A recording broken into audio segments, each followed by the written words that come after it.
বুঝলেন, মাথা ঘুরে যাওয়ার খাপ। কালকে একজনের বাড়িতে একটা টবের মাটি, আপনার গাছ কেমন আছে আমি তো জানি না, কিন্তু আপনি জানবেন। আপনাকে আমি কতগুলো জিনিস বলি আর আপনি জেনে যাবেন, ঠিক আছে?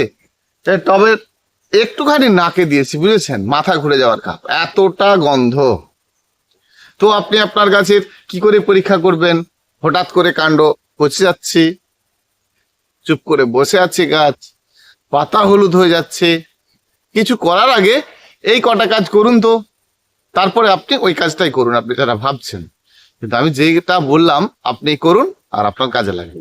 আমাদেরকে প্রত্যেককেই গাছের গোড়ায় খাদ্য দিতে হয়। তো খাদ্য দিতে হয়, গাছ খাবে, গাছ বড় হবে। তো সেই গাছ বড় হতে গিয়ে তাদের সমস্যা হচ্ছে কিনা আপনাকেই জানতে হয়। আপনি কি করবেন, কোন ওষুধ দেবেন, টাইম টাইম জল দেবেন কিনা। দেখুন, আমরা বেশ কয়েকটা রুটিনস কিন্তু প্রত্যেকেই পালন করি, আর সেই জন্য প্রতিটি বন্ধু কিন্তু আমরা ভালো কাজ করতে পারি। নমস্কার বন্ধুরা, পুষ্পশ্রী নার্সারি কোলাঘাট, আমি কমল। আর এরকম ক্রিটিক্যাল কয়েকটা বিষয় আপনাদের সামনে একটু তুলে ধরবো।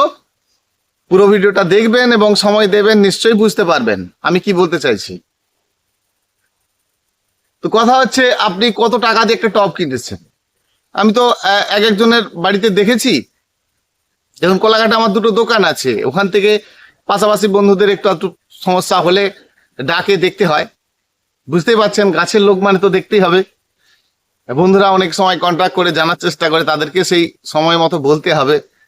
হয়তো আমি ব্যস্ত থাকলে আপনাকে একটু পরে বলতে পারি, বা দাদা আপনি কালকে করুন বা সন্ধ্যেই করুন, এরকম বলতে পারি। কিন্তু আপনি ফোন করবেন 9609456194, এটা আমার নাম্বার। আর সব থেকে বড় ভুল কি জানেন? এই কমেন্ট করতে হবে। আপনি কমেন্ট করবেন না, কি করে হবে? কালকে এক বন্ধুর একটা কমেন্ট দেখলাম, তাতে লিখেছে দাদা একটা জারবেরা গাছের ভিডিও দেবেন। তো একটা জারবেরা গাছের ভিডিও কিন্তু ওই ভিডিওর নিচের লিঙ্কে দেওয়া আছে, মানে ডেসক্রিপশনে দেওয়া আছে। আপনি কমেন্ট করা মানে আপনার সামনে সামনে চলে গেছে। দেখে নেবেন বন্ধু, যে আপনি যে ভিডিওটা দেখেছিলেন গতকালকে, রোড ভিডিওর নিচেই দেখবেন, ডেসক্রিপশনে হাত দেবেন, 4টে জারবেরা গাছের ভিডিও দেওয়া আছে। আর আপনি ওইভাবে মাটি প্রস্তুতি করবেন, পাবেন। নেক্সট ভিডিও জারবেরার অবশ্যই দেবো, তবে আপনি যতক্ষণ না দিচ্ছি ততক্ষণ আপনি ওই ভিডিওটা দেখুন, আশা করি গাছ করতে পারবেন। তো কোথায় আসা যাক বন্ধুরা, যে মূল বিষয় হচ্ছে আপনার চিন্তাধারা, আপনার গাছকে বাড়িয়ে তোলা আর আপনার গাছটিকে নিজের মতো করে গড়ে তোলা। এটা আমরা প্রত্যেকেই করি, কিন্তু নিজের মতো করে গড়তে গিয়ে আমাদের ভুল হচ্ছে কিনা একটু প্রত্যেকেরই দেখা ভালো। তাহলে কি হবে, আপনারা নিজেরাই বেশি আনন্দ পাবেন যে গাছটা খুব সুন্দর করতে পারলাম, ভালো লাগলো। আচ্ছা আপনি ভাবুন তো, আপনাকে একটা ডাল নেই, পাতা নেই। এই তো উলবেড়া থেকে এক দিদি পরশু দিনে এলো, তো বর্ষার জন্য উনি খুব একটা আগে গাছ নিয়ে গেছিলেন, খুব সমস্ত ভ্যারাইটি গুলো পাননি। তো ওনাকে বললাম আপনার গাছ আমি পৌঁছে দেবো। তো কথা হচ্ছে যে ওনাকে আমি কয়েকটা গাছ দিলাম, একটা খাড় গাছ দিলাম, পাতা নেই, ঝাড় পড়ে আছে, রিটার্ন গাছ। বিক্রি শেষে যে গাছ থাকে না অনেক সময়, রিটার্ন গাছ। তো কত খুশি হবে জানেন, যে ওই গাছটিকে যদি কেউ ভালো করতে পারে। তো যারা গাছ করে তারা কিন্তু পারে। আপনি গাছ করেন অনেকদিন, তবে গাছপত্র লাগাচ্ছেন, নিজেকে নূতন বন্ধু ভাবছেন কেন? গাছ করাটা খুব সহজ বন্ধু, আর সহজভাবে নিতে হবে। হ্যাঁ, তো আর সময় নষ্ট করবো না, সময় চলে যাচ্ছে। ধীরে ধীরে আমাদেরকে একটা একটা বিষয় জানতে হবে, আর প্রতিদিনই আমরা জানি। তো কয়েকটা পয়েন্ট আমি আপনাকে বলবো, বুঝতে পারবেন। সব সময় গাছ দেখতে গেলে, সকালে যখন আপনি আপনার উঠেই বাড়িতে গিয়ে গাছটা দেখছে, প্রথম কাজ কি হবে বলুন তো? একটুখানি গাছের গোড়া থেকে মাটি নেবে, নাকের কাছে একটুখানি দূরে রাখবেন। নাকে লাগাতে বলছেন, একটু দূরে রাখবেন। দেখবেন ওই মাটির মধ্যে যে গন্ধটা আপনার নাকে লাগলে আপনি বুঝবেন আপনার গাছে রোগ ঢুকতে শুরু হয়েছে। তা বন্ধুরা, আমরা তো তরল খাদ্য দিই, বানানো খাদ্য দিই, তা মাটি তুললে তো গন্ধ লাগবে নাকি? এটাই তো প্রশ্ন করবেন। একটু তুললাম, মাটির কাছে নিলেই তো গন্ধ হবে।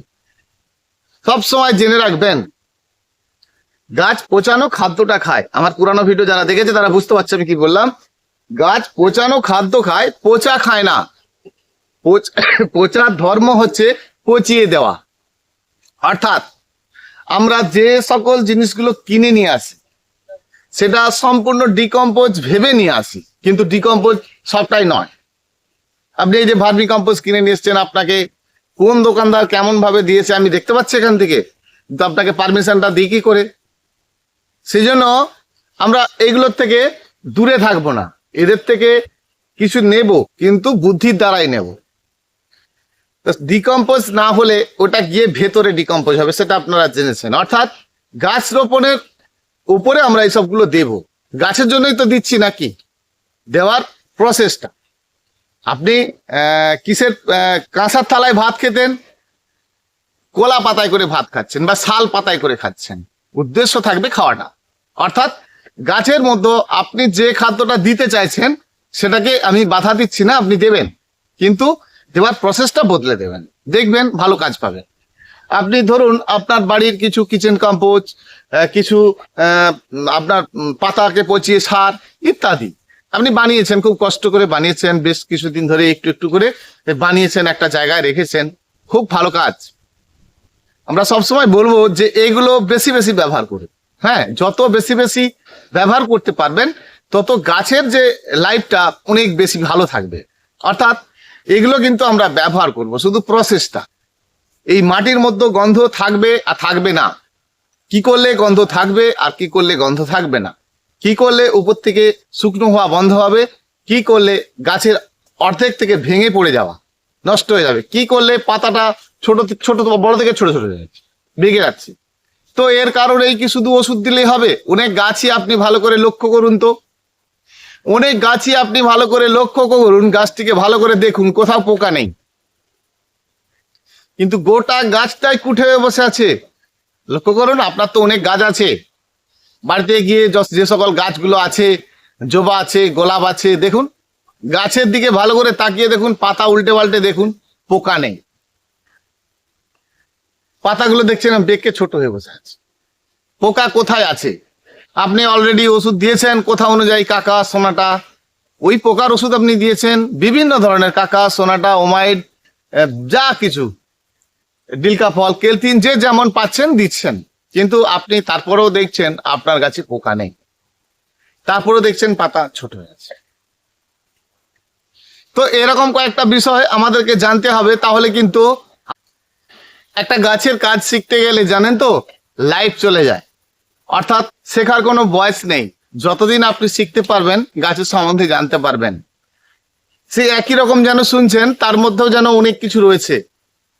এই যে আপনি পার ডে খাদ্যগুলো দিচ্ছেন না, এই যে নাম্বার 1 টিপস, যে গাছে খাদ্যগুলো আপনারা দিচ্ছেন এই হিউজ দিন ধরে পচিয়ে ফেলবেন না, বুঝেছেন কথার মানে? অনেক দিন ধরে পচিয়ে খাদ্যটা দেবেন না, কিন্তু যেটাকে আপনি বানাবেন না সেটা আপনি অনেক দিন ধরে পচাবেন। অর্থাৎ কিচেন কম্পোজ, ভার্মি কম্পোজ, এইসব মাটি, এগুলোকে পচানো যায়, পচিয়ে তৈরি করে সেটা ড্রাই করে গাছের গোড়ায় দেওয়া যায়, বুঝে গেছেন? তাহলে পচানোগুলো আপনি কেমন দেবেন? যখন আপনি ওর নির্যাসটা, রসটা গাছের গোড়াতে দেবেন, ওইটাকে যখন আপনি দেবেন সেটা বেশি পচানো যাবে না, বুঝেছেন? খোল কুচো, ডিএপি, ইউরিয়া 10-26 যা যা আপনার কিরকম পচিয়ে, গাছের পাতা ওভার করে পচিয়ে দেওয়া যাবে না। দিলে কি হবে, ওর যে জলটা সম্পূর্ণ কিন্তু অ্যাসিড হয়ে গেছে, তাহলে অতিরিক্ত ভাবে এই পচে যাওয়া জলটা আমরা গাছের গোড়ায় দেব না। তাহলে এই পচে যাওয়াটা আমরা কি করছি না, এই পচে যাওয়াটা যখন দেব গাছের গোড়ায় ড্রাই থাকতে হবে। তাহলে আমরা যে কোনো বানানো খাদ্য যখন বানিয়ে নিচ্ছি, কোনো খৈলের জল দিচ্ছি, এগুলো 3 দিন 3 রাত ভেজালেই চলবে। তাহলে কি হচ্ছে, 3 দিন 3 রাত ভেজানোর মানে হচ্ছে ওর মধ্যে যে সমস্যাগুলো সেগুলো দূরে চলে গেল। ক্লিয়ার?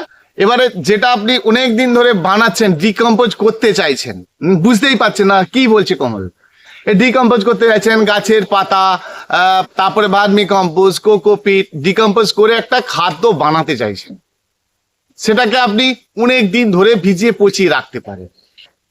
সেই পচানোটাকে ড্রাই করে গাছের উপরে দিন। আপনারা কি করেন, এই যে কিছু কম্পোজ ভালো করে মেখে তৈরি করে আমরা ডিকম্পোজ, সম্পূর্ণ ডিকম্পোজ হয়েছে কি হয় না সেটা বোঝার জন্যই আমি আপনাকে সবসময় এর জন্য বলি যে গাছ রোপণের সময়টা আপনি প্লেন ভাবে করে ফেলুন। 12 মাসি ফুল গাছ মানে 30% বালি মেখে করে ফেলুন, আর যে কোনো ফলের গাছ মানে যদি আপনার এঁটেল মাটি হয় তাহলে অর্ধেক বালি মেখে করে ফেলুন, দেখবেন মজাটা। গাছ দেখে নিজের গাছ নিজেই চিনতে পারবেন না, কথা দিতে পারি। তো এবারে আপনি এইসব যে বানিয়েছেন এগুলো সব ব্যবহার করবেন, খুব কাজে।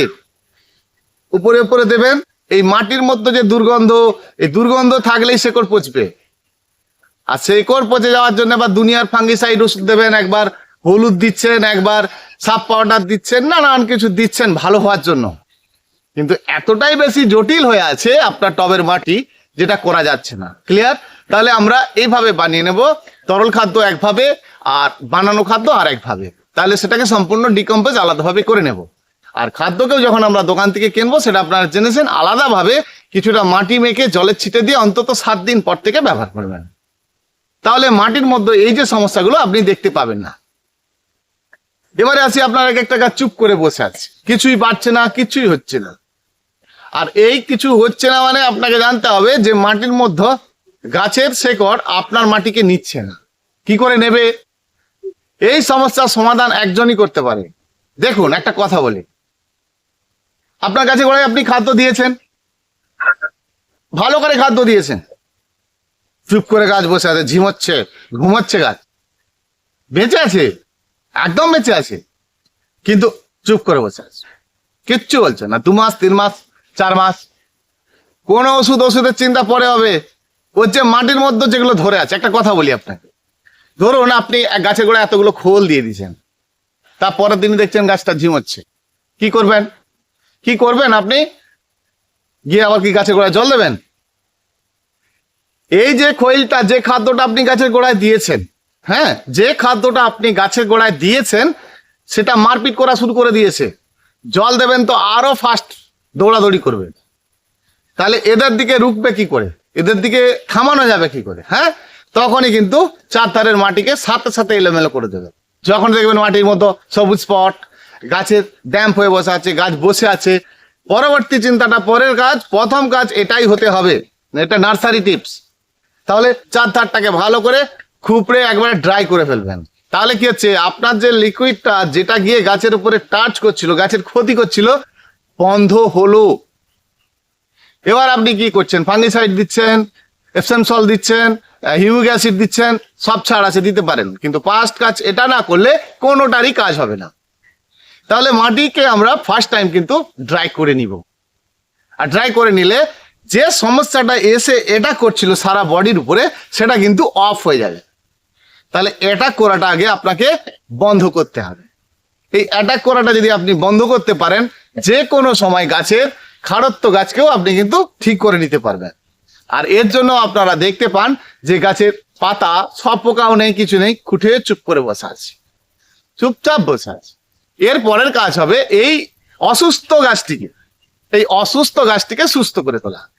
তা আপনি ড্রাই করলেন, নিচকার কিছু পাতা আরো ঝরে গেল, গাছটি খাড় হয়ে গেল, তারপরে আপনি পরিমাণ মতো গাছের গোড়াতে অল্প অল্প জল দেবেন। কারণ অতিরিক্ত তার তো পাতা নেই, কে খাবে? খাবেটা কে? গাছের খাওয়ার মতো কেউ আছে?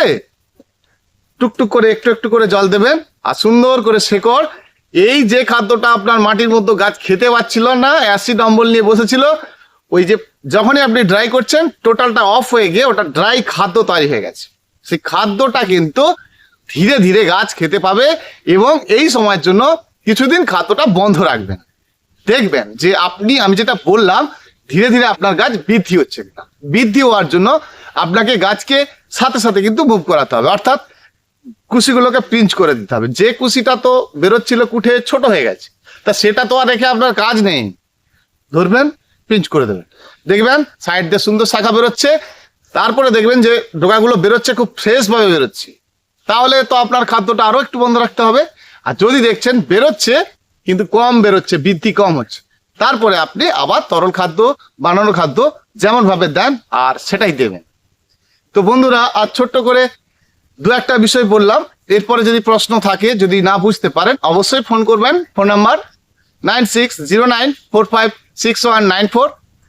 এরপরে আপনাদেরকে আগামীকাল আরো একটা ভিডিও দেব, কিভাবে আপনি গাছের সাথে সাথে সমস্যাগুলো সমাধান করবেন। এই হুট করে গাছ চুপ করে পোকায় বসে আছে, পোকার জন্য কোন একটা কীটনাশক ওষুধ বাড়িতে সবসময় রাখবেন, মাঝে মধ্যে দিয়ে রাখবেন, কোনো ধরনের পোকাই আসবে না।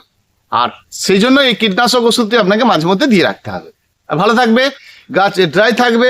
ড্রাই থাকলে কি হবে, নতুন রুটের জন্ম হবে, মাটি যত এলোমেলো হবে তত নতুন রুটের জন্ম হবে। আর এই জন্য আমরা আমাদের এক একটা গাছের বিরাট বিরাট সমস্যা দেখি, খুব সমস্যা বোধ, একেবারে খারাপ অবস্থায় আপনার গাছ এসে থাকলে নতুন ভাবে সাথে সাথে রিপোর্টিং করে দিন, আর আপনার গাছটি ভালো থাকবে, আপনারাও ভালো থাকবেন। একটা লাইক করবেন বন্ধুরা, নতুন বন্ধু সাবস্ক্রাইব করবেন, কমেন্ট করবেন, শেয়ার করবেন। ধন্যবাদ, আসছি ভীষণ।